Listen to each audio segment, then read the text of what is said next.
महाकाय सूर्यकोटि समप्रभ निर्विघ्नं कुरु मे देव सर्वकार्येषु सर्वदा।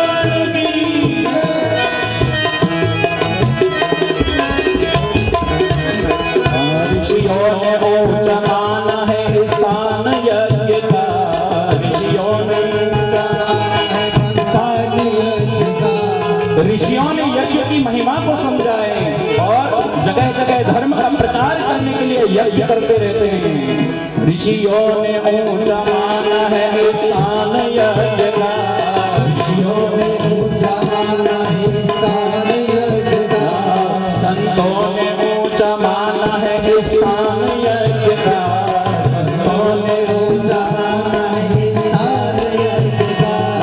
ये यज्ञ है भगवान का, भगवान यज्ञ का, ये यज्ञ है भगवान का, भगवान यज्ञ का, ये यज्ञ है भगवान का, भगवान यज्ञ का।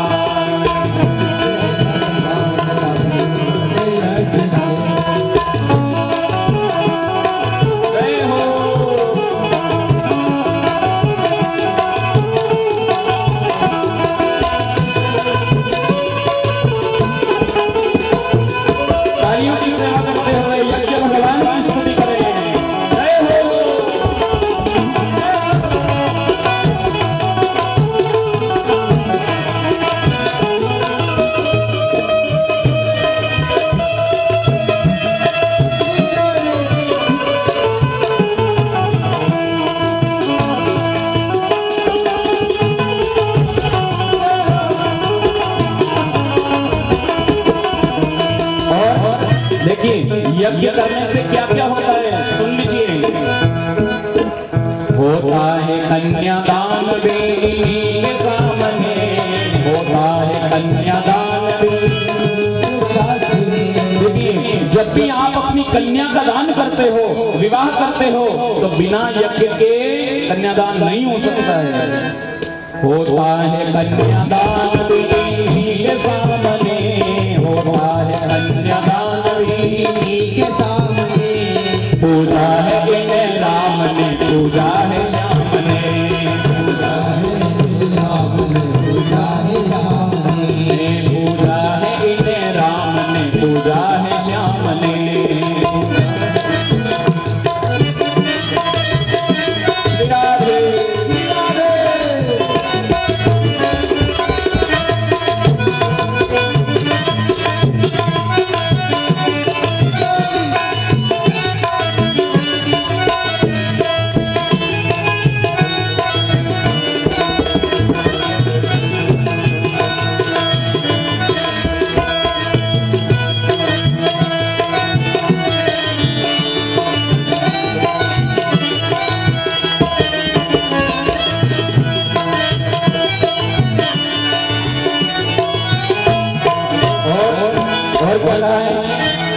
यज्ञ करने से क्या होता है और सुन लीजिए। घृत तेल की आहुति लेते हैं अग्नि में, घृत तेल की आहुति जब अग्नि प्रज्वलित होती है और हम घी और तेल सामग्री बनाकर आहुतियां देते हैं तो क्या करते हैं अग्निदेव? जो तेल की आहुति लेते हैं अग्नि में, जो तेल की आहुति देते हैं अग्नि में, बादल बना के पानी बरसाते यज्ञ में, पानी बरसाते यज्ञ में। होता है सारे विश्व का कल्याण यज्ञ से, होता है सारे विश्व का कल्याण यज्ञ से, जल्दी प्रसन्न होते हैं भगवान यज्ञ से, प्रसन्न होते हैं यज्ञ से। श्री राम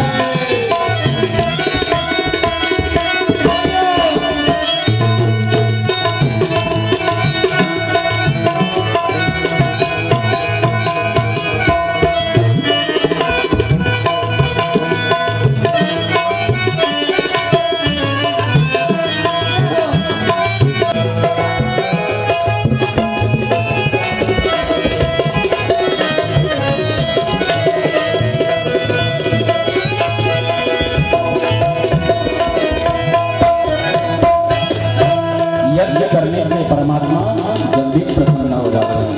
बोलिए यज्ञ नारायण भगवान की जय।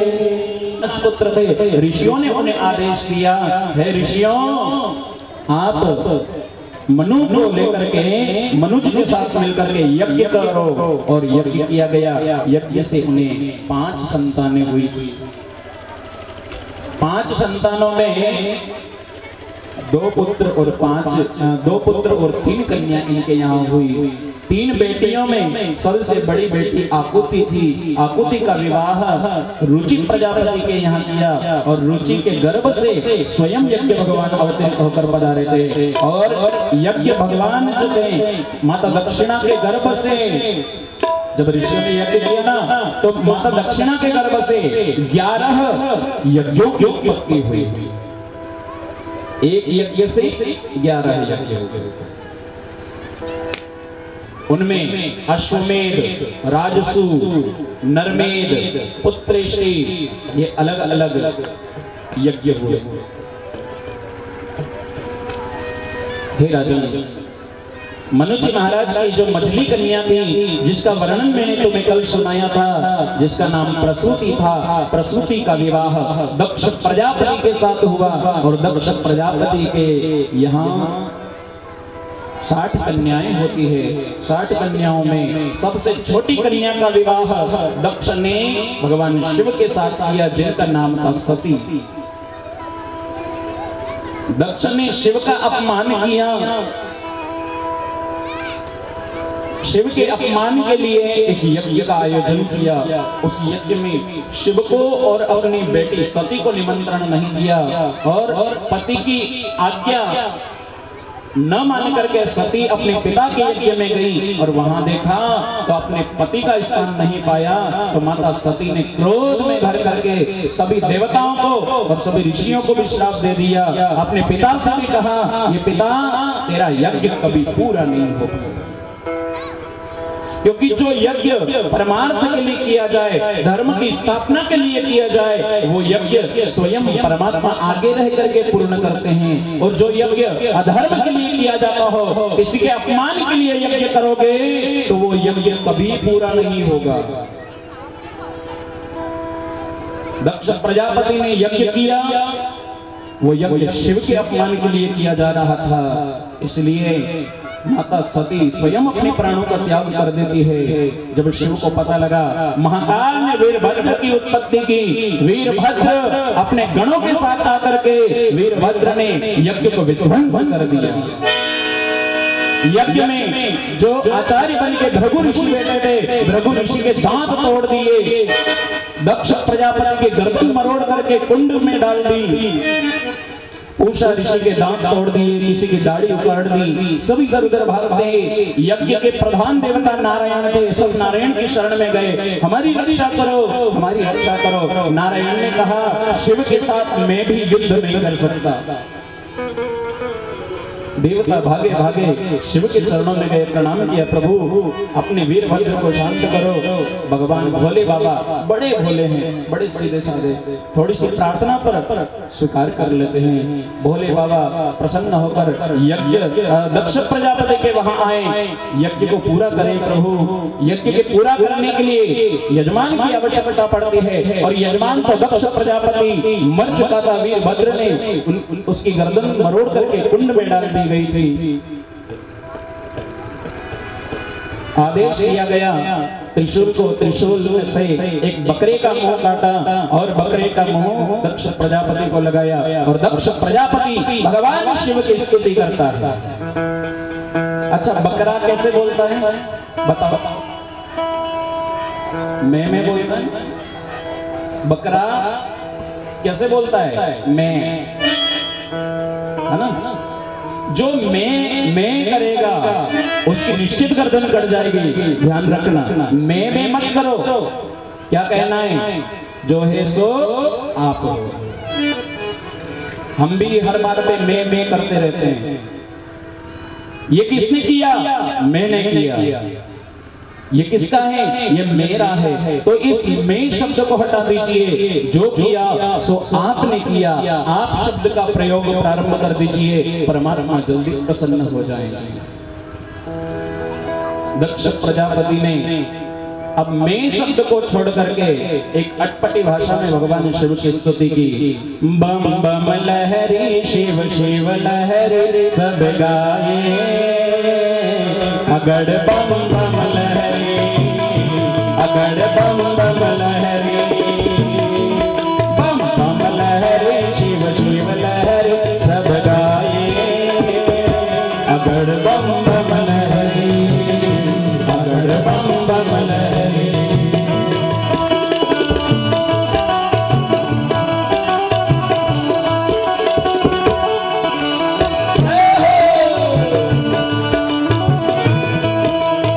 सभी बोलिए बम बम।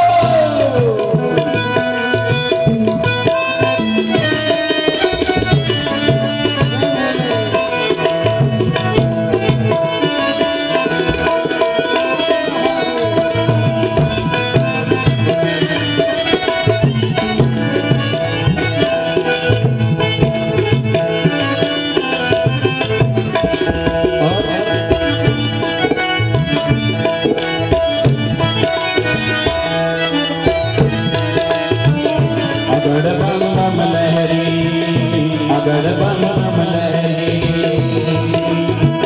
नारद नीवीना बोले, नारद नीवीना बोले, शंकर डमरू बोले, शंकर डमरू बोले, बम लहरी रे ओम बम लहरी, हाँ बम लहरी रे ओम बम लहरी, बम लहरी शिव शिव लहरी सब गाए, अगड़ बम बम लहरी, अगड़ बम बम लहरी।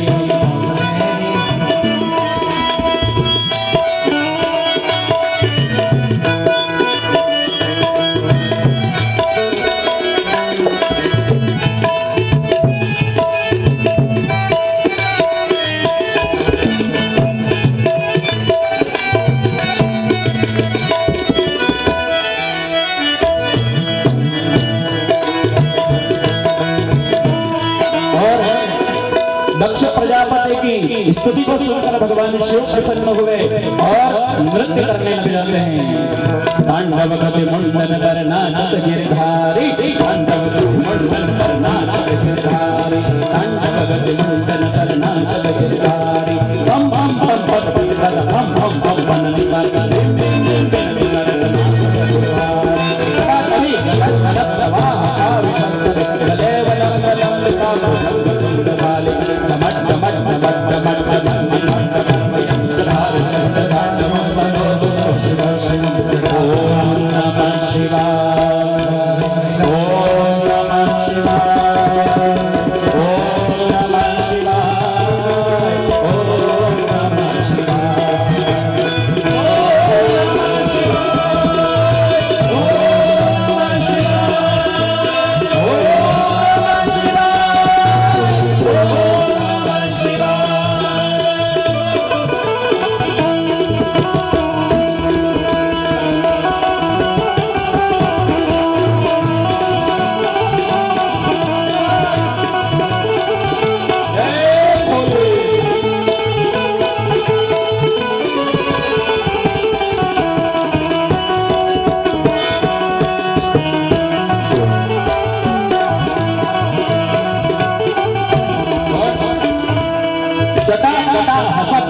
सुब्रह्मण्य वल्लरी विराजमान किशोर चंद्रशेखरे प्रतिक्षणम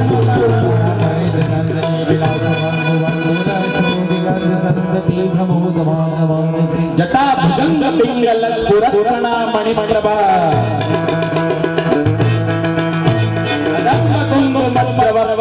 दिग्वधुमुखे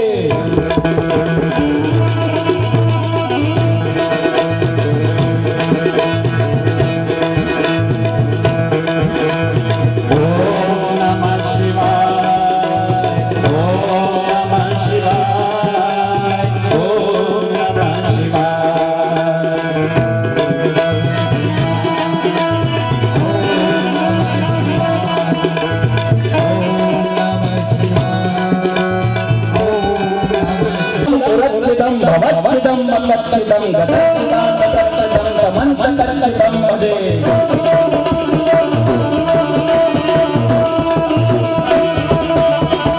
अकर्म सर्वमंगल प्रिय धुरंधरा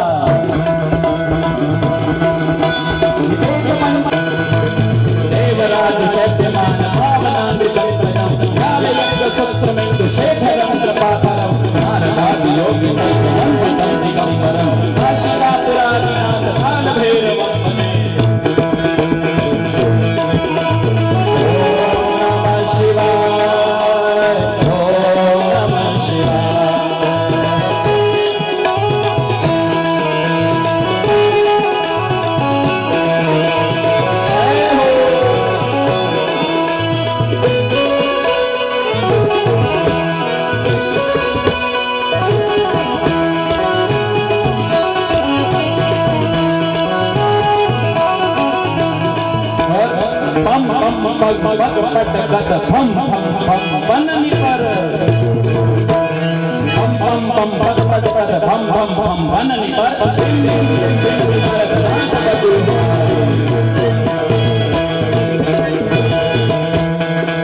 ससिक सनकादिक नंदन नारद मुनि बम बम बम बलिहारी बम बम बम महादेव बम बम बम बलिहारी।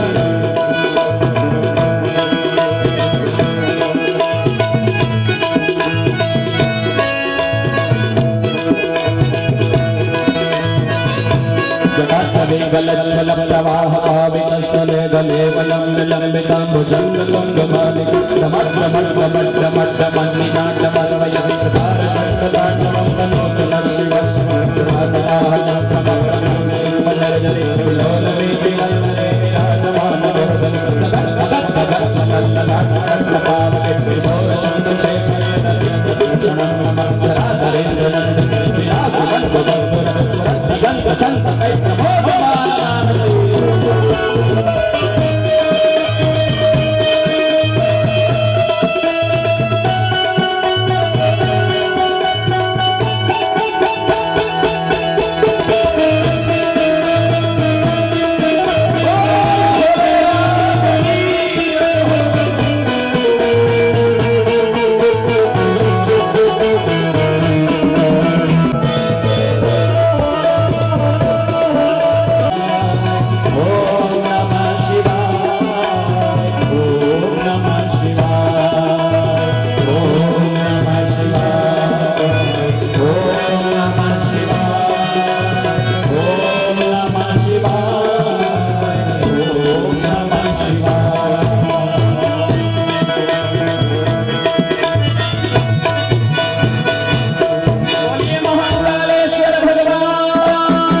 शिव से प्रार्थना की दक्ष प्रजापति ने भगवान शिव प्रसन्न हुए और उस महायज्ञ को पूर्ण किया। सुखदेव स्वामी कहते राजन, जो परमार्थ के लिए यज्ञ होता है वो स्वयं परमात्मा आगे रह करके वो यज्ञ पूर्ण करवाते हैं। आप रामचरितमानस की कथा सबने सुनी होगी, रामायण सबने पढ़ी होगी, पर रामायण की विशेषता क्या है बताओ? रामायण सब पढ़ते हैं, मंदिरों में रामायण पढ़ी जाती है, जगह जगह हम श्रावण मास हो चाहे कभी भी रामायण पढ़ लेते हैं, पर रामायण की विशेषता क्या है? रामायण में 4 यज्ञों का वर्णन आता है ना?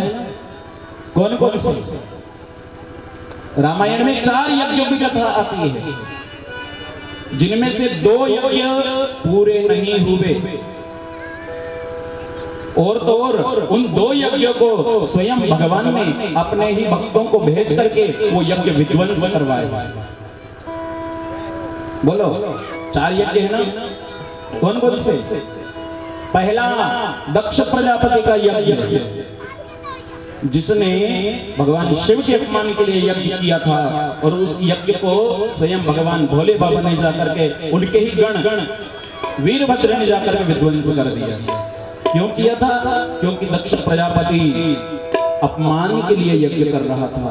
अगर किसी की अपमान के लिए, किसी के हानि के लिए अगर आप यज्ञ करोगे, वो यज्ञ कभी फलदायी नहीं होगा, वो हमेशा अधूरा रहेगा।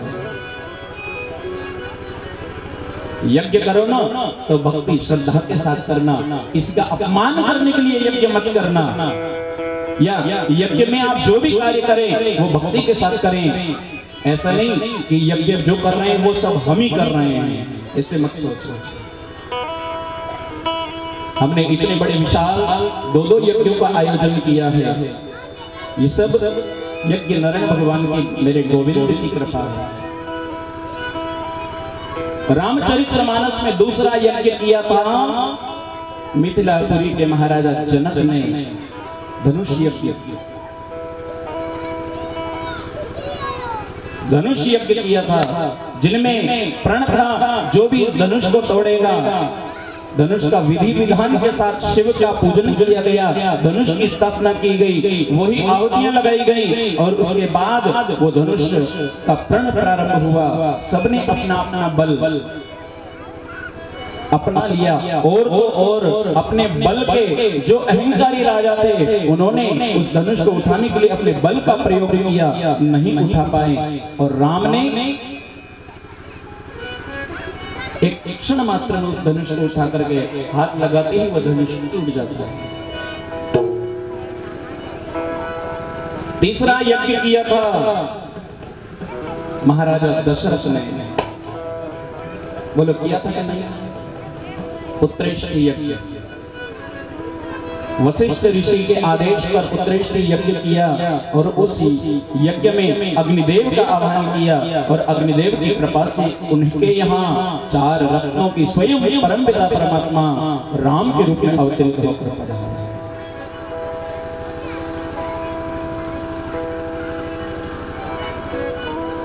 और एक यज्ञ किया था किसने? जरा ध्यान से सुनो। किसने किया था? मेघनाद ने। युद्ध के समय जब देखा युद्ध में सारे जितने भी उनके बलशाली लोग सब मारे गए थे, उसके बाद मेघनाद ने अपने पिता से कहा था, पिताजी चिंता न करो, मैं भगवती निकुंबला का यज्ञ करूंगा, और उस यज्ञ को अगर मैंने पूर्ण कर लिया तो फिर मुझे कोई नहीं जीत सकता। इसी बात को विभीषण जानते थे। विभीषण ने प्रभु से कहा, और भगवान राम ने लक्ष्मण और हनुमान जी को भेज करके वो यज्ञ विध्वंस करवा दिया। तो जो हानि के लिए, किसी के अधर्म के लिए यज्ञ किया जाए, या किसी के अपमान के लिए यज्ञ किया जाए, वो यज्ञ कभी पूरा नहीं होगा। दक्ष ने भी शिव के अपमान के लिए यज्ञ किया था, इसलिए वो यज्ञ अधूरा हुआ। मेघनाद ने जो यज्ञ किया था वो यज्ञ भी अधूरा रहा, क्योंकि उसमें वो धर्म को ग्लानि पहुंचाना चाहता था। दशरथ जी महाराज का यज्ञ पूर्ण हुआ, पुत्रेष्टि शुभ यज्ञ, वो यज्ञ इसलिए पूर्ण हुआ। वैसे तो बहुत सारे यज्ञों का वर्णन है, एक विशेष वर्णन रामायण में विश्वामित्र जी ने भी यज्ञ किया था। बहुत सारे यज्ञ कर चुके थे, पर एक यज्ञ को पूरा करने के लिए स्वयं भगवान राम अपने छोटे भाई लक्ष्मण के साथ विश्वामित्र के साथ गए थे। तो अगर आप सच्ची भक्ति से अगर यज्ञ करोगे ना, तो उसका पूर्ण फल भगवान श्री राम आपको प्रदान करेंगे। मेरे नारायण आपको संपूर्ण रूप से प्रसन्न रखेंगे। जहां यज्ञ होता है वहां समस्त नगर में, पूरे क्षेत्र में, पूरे विश्व में महामारी, रोग, भय, व्याधि से सब दूर रहते हैं और सब जगह प्रसन्नता का आनंद अनुभव होता है। गुरु की कृपा से, सदगुरु के आशीर्वाद से इस नगर में भी कहां छोटा सा, कहां हम एक सूक्ष्म यज्ञ करने वाले थे और कहां इतने विशाल महायज्ञ का आयोजन हो गया। कभी सोचा था हमने कि इतना बड़ा यज्ञ यहाँ होगा? एक साथ इतने विशाल दो यज्ञों पे दर्शन और कथा श्रवण आदि का सौभाग्य प्राप्त होगा। ये सब प्रभु की कृपा के बिना संभव नहीं हो सकता है।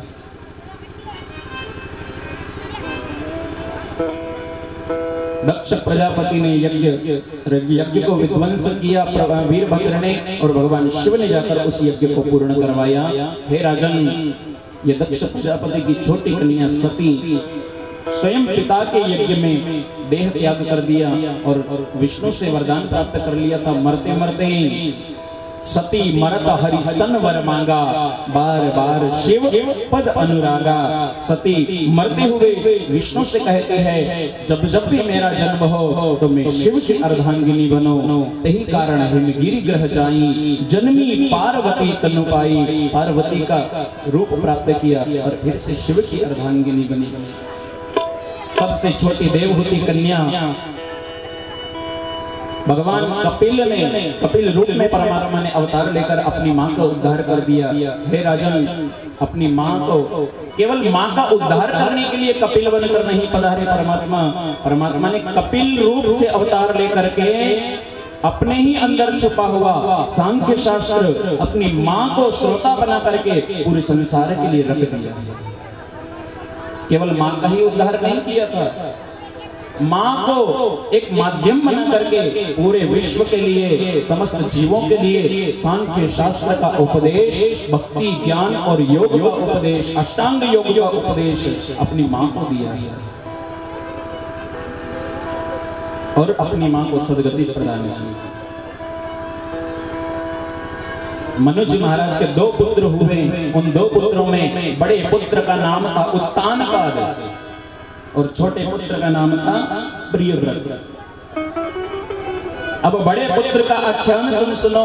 हे राजन, जो उत्तानपाद थे, उत्तानपाद भगवान की भक्ति में उनका मन नहीं लगता था।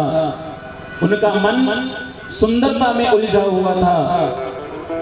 उत्तानपाद के यहाँ कोई संतान नहीं हुई थी, इसलिए उत्तानपाद की पत्नी, जिसका नाम था सुनीति, सुनीति ने कहा स्वामी, आप दूसरा विवाह कर लो ताकि अपना वंश आगे बढ़ जाए। सुनीति के कहने पर उत्तानपाद ने एक राजकुमारी से विवाह किया जिसका नाम था सुरुचि। परंतु जिस राजकुमारी सुरुचि से विवाह किया था उसके आचरण में और सुनीति के आचरण में बहुत अंतर था। निवेदन करूंगा, ये कथा तो आपने सबने सुन रखी होगी उत्तानपाद की, पर जरा इस कथा को थोड़ा अलग ढंग से सुनेंगे। ये उत्तानपाद कौन है? उत्तानपाद किसे कहा जाता है? जिसके पैर, जिसके पग ऊपर की तरफ हो, उत्तान ऊपर की तरफ, ऊर्ध्वगामी जिसके पग हो, वो उत्तानपाद। मां के गर्भ में जब यह जीव रहता है तो उल्टे मुख लटकता है, उसके पग ऊपर की ओर रहते हैं। यह जीव उत्तानपाद है। और जब यह जीव मां के गर्भ से बाहर आ जाता है, प्रभु की कृपा से यह सीधा हो जाता है, तब इसके अंदर सद्बुद्धि और कुबुद्धि, सुनीति और सुरुचि नाम की 2 पत्नियां इसकी हो जाती हैं। उत्तानपाद की कितनी पत्नियां हैं? 2। और उत्तानपाद कौन है? जो जीव मां के गर्भ में उल्टा लटकता है और जो 9 माह तक मां के गर्भ में रहता है वही उत्तानपाद है। उसकी 2 पत्नियां हैं, सद्बुद्धि और कुबुद्धि। तो बताओ हम सबकी 2-2 पत्नियां हैं कि नहीं है ना? सबकी 2-2 पत्नियां। आप घर जाके लड़ाई मत कर लेना, घर जाके लड़ाई मत कर लेना। उन पत्नियों की बात नहीं हो रही है। प्रत्येक जीव की 2 पत्नियां हैं, एक सद्बुद्धि और एक कुबुद्धि, एक सुनीति और एक सुरुचि।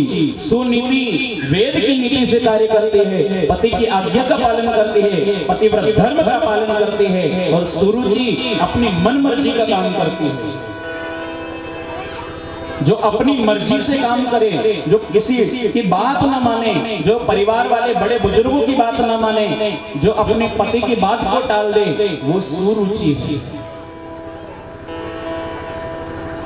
सुरुचि कौन है? जो अपनी मर्जी से काम करे, जो घर वालों को अच्छा लगे वो काम नहीं करे, जो अपनी मर्जी से कार्य करे वो सुरुचि कहलाती है। और जो वेदों की नीति से काम करती, जो रामचरितमानस के आधार पर जीवन जीती है, वो सुनीति है।